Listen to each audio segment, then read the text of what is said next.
Bom, pessoal, vamos lá. A matéria de ciências é uma continuação do que a gente já estava vendo, tá? Então, a gente está no C2. Hoje nós vamos ver da página 138 à página 145, tá certo? Começando na página 138, que vai falar sobre fluxo de energia. É um assunto que, na verdade, a gente já começou a falar no texto da página 137, né? E também naquele assunto de cadeias alimentares. A gente já tinha falado que o vegetal, ele transforma a energia solar em energia química. Quer dizer, ele transforma essa energia solar em glicose, que é uma forma de energia química, dentro do vegetal, através da fotossíntese. Lembram-se disso, né? Ele usa uma parte dessa energia e uma parte da energia é transferida para o consumidor primário que vai se alimentar desse vegetal. Então, o consumidor primário, de alguma forma, é dependente da fotossíntese que foi feita pelo vegetal, certo? Porque se o vegetal não faz a fotossíntese, não iria existir essa energia para ele consumir. A mesma coisa vai acontecer com o consumidor secundário. Ele vai se alimentar de parte da energia do consumidor primário. E assim sucessivamente. A energia vai circular, quer dizer, o fluxo é o caminho, né? É o movimento da energia. Então, a energia vai circular na cadeia alimentar. Ela vai passar de um elemento para o outro. Mas de que forma? Sempre igual? Não, a gente já tinha visto no texto anterior que ele fala: a cada nível trófico diminui a quantidade de energia transmitida para o próximo. Então, lá no final do nível trófico, tem bem menos energia transferida do que no que comeu o vegetal, né? O primeiro consumidor, o consumidor primário, ele está consumindo muito mais energia do que o consumidor terciário ou quaternário lá na frente, tá certo? Então, vamos ler? Eu vou fazer assim. A gente vai ler e explicar e depois vocês fazem os exercícios que estão no meio em algumas páginas. Depois a gente corrige. Combinado? Na aula que vem. Então, vamos lá. Semelhanças e diferenças entre o fluxo de energia e o ciclo da matéria, que é o próximo assunto que a gente vai ver. Então, olha, em um ecossistema, lembra do ecossistema?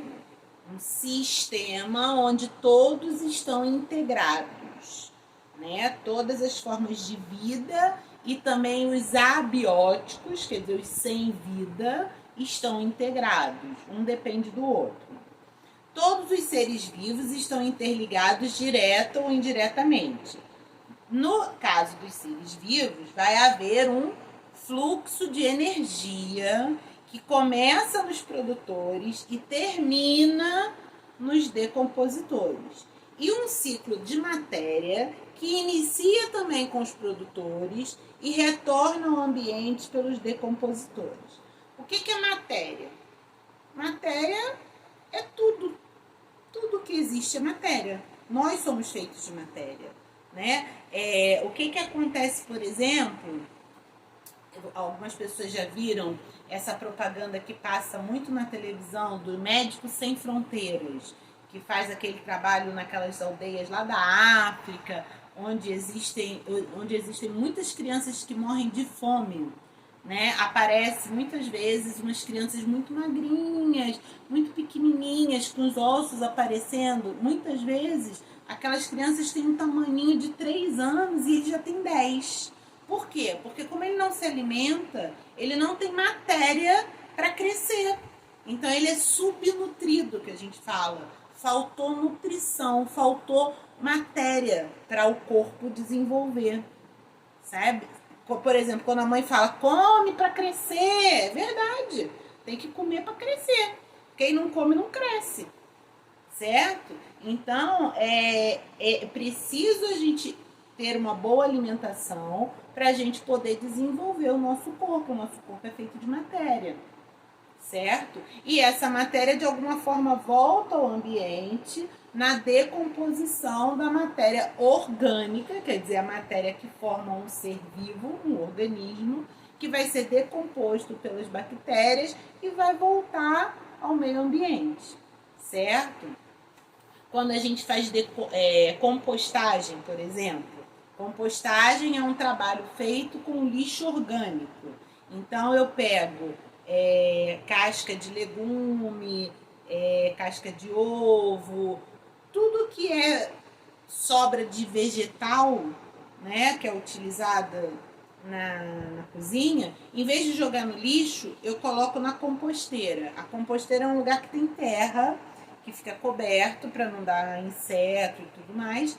E ali, aquele material orgânico, porque a banana, ela vem de um vegetal, que é um ser vivo, né? Então, ele é orgânico.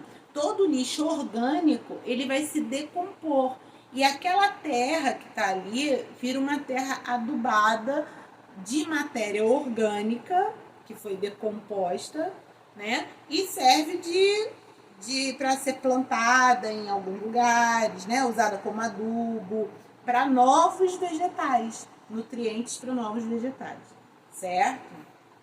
Então, ela retorna ao ambiente pelos decompositores. Então, vamos ler o fluxo de energia.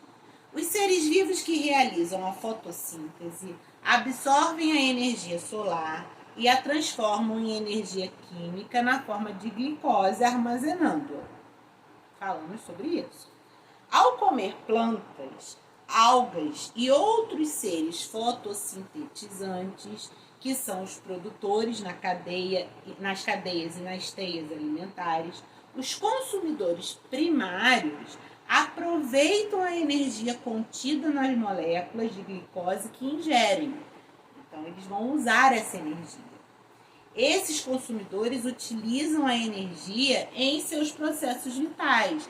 Então, eu preciso de energia para estar aqui falando, dando aula, andar, cozinhar, né? Para viver, eu preciso de energia, senão eu não consigo viver. Eu vou morrer de fome. O que é morrer de fome? É falta de energia para os processos vitais, certo? Então, eles utilizam em seus processos vitais e também na produção das suas próprias substâncias orgânicas. Quer dizer, a gente produz o nosso sangue, a gente produz suco gástrico, né? A gente também tem a produção da saliva, nós também temos, e tem a produção dos tecidos que se renovam, da matéria, tá? E uma parte é dissipada na forma de calor. A gente perde energia, porque eu estou me movimentando, eu preciso estar aquecida, né? Eu preciso do meu corpo estar com uma temperatura ideal para a vida, para movimento, então eu estou perdendo calor, estou perdendo energia. Quando eu faço um exercício físico muito intenso, eu fico muito cansada e eu preciso repor energia. Então eu preciso me alimentar novamente, porque eu gastei energia. É exatamente isso, gastou energia mesmo, tá? Então vamos lá. Os consumidores secundários, por sua vez, ao comer consumidores primários, utilizam as substâncias destes como fonte de energia, e assim por diante. Sendo assim, o fluxo de energia inicia com o Sol, passando pelos produtores e posteriormente pelos consumidores de diferentes níveis tróficos, que nós já estudamos. Muita energia é gasta nas atividades normais do corpo. Produção de novas células, atividades corporais, produção de calor, etc. Acabamos de falar. E perdida na forma de calor ou na transferência entre os níveis tróficos. A transferência de energia na cadeia alimentar é unidirecional. Então, ela só vai, ela não volta, até porque eu já comi aquele outro elemento. Então, se eu comi o alface, eu comi a energia do alface e não vou devolver, certo? Então, ela só vem, ela não vai de volta. É só numa direção. Ela tem início com a transformação da energia luminosa pelos produtores e é perdida de um nível trófico para o outro. Então, foi isso que a gente leu também já, e que eu até acho que tinha até na avaliação, nesse texto aqui da página anterior, que ela vai diminuindo a cada nível trófico. E aqui ele faz um esqueminha, né? Que a energia vai diminuindo a cada nível trófico, porque ela é perdida. Então, quando chega lá no final, na decomposição, tem bem menos energia do que teve lá no início, tá?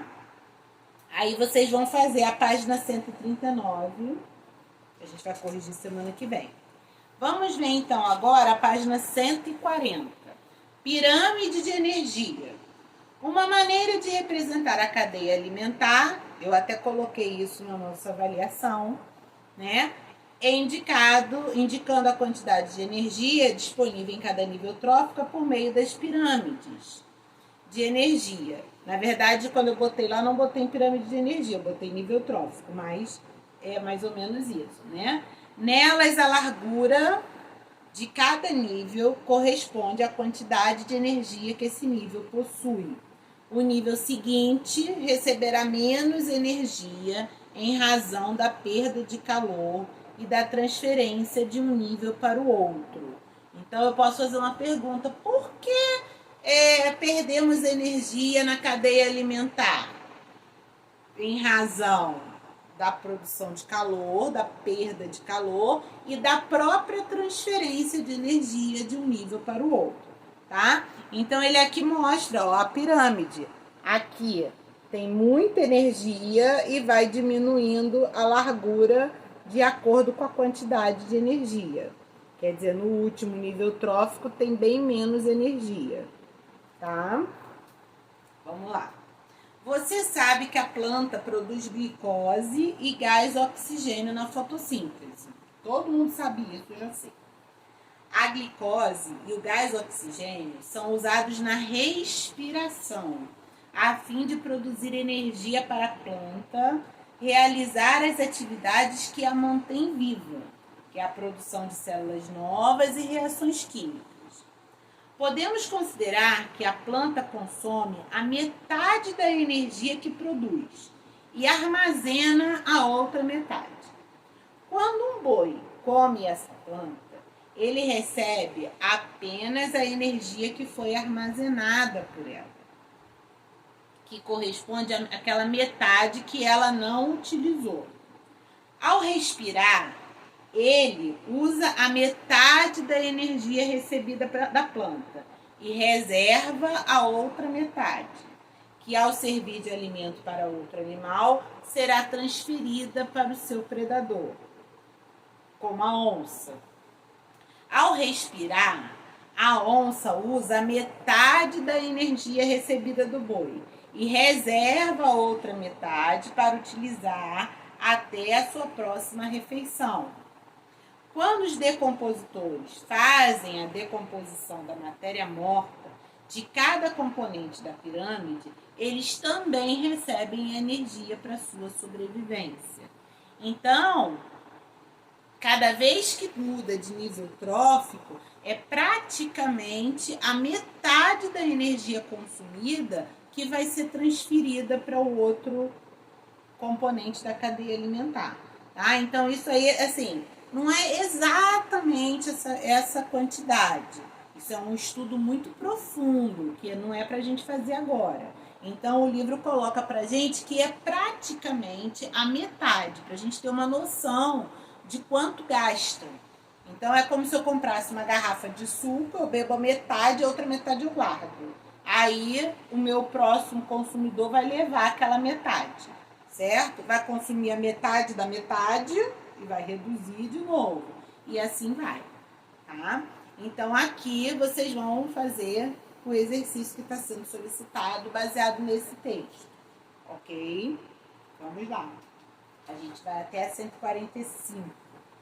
Aqui também é um exercício. Olha o que eu falei naquele outro vídeo, ó. Uma página para um exercício. Ai, tia, 7 páginas. Às vezes são 7 exercícios, tá? Então, olha o tamanho dessa pirâmide. Pega metade da página, né? Então, vamos lá. Na página 143, vem aquela seção do livro que fala sobre eu e o mundo, que vai colocar esse nosso assunto dentro da nossa realidade. Então, olha só. Queimadas na Amazônia. Destruição da biodiversidade. A destruição da floresta acarreta diretamente a destruição dos animais que a habitam. Assim, algumas aves que habitam florestas intactas perdem suas fontes naturais de alimentação e abandonam o habitat, podendo até chegarem à extinção da espécie. Como exemplo, temos a choquinha miúda, que é esse passarinho que está aí na imagem, que são seguidoras de formigas, aquela correição de formigas, quando está uma atrás da outra, assim, pois se alimentam de pequenos organismos que estas afugentam. Então, olha aí, ó. Tá falando sobre a queimada, que a gente já discutiu também em outros momentos, sobre a ação do homem nesse meio ambiente. A gente tem discutido isso em geografia, em história, e as consequências dessa ação.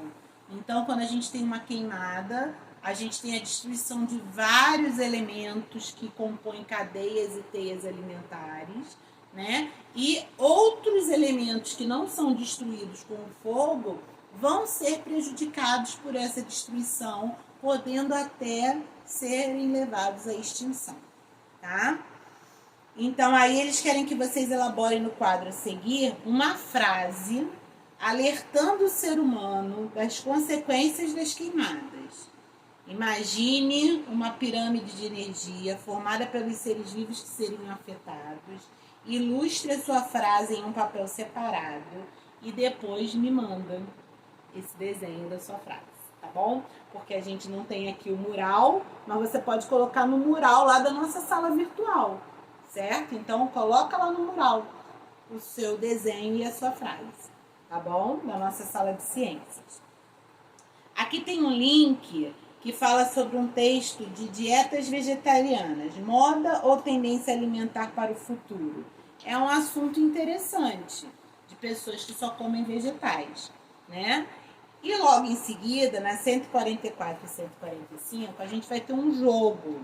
E aí eu queria sugerir que vocês jogassem em casa.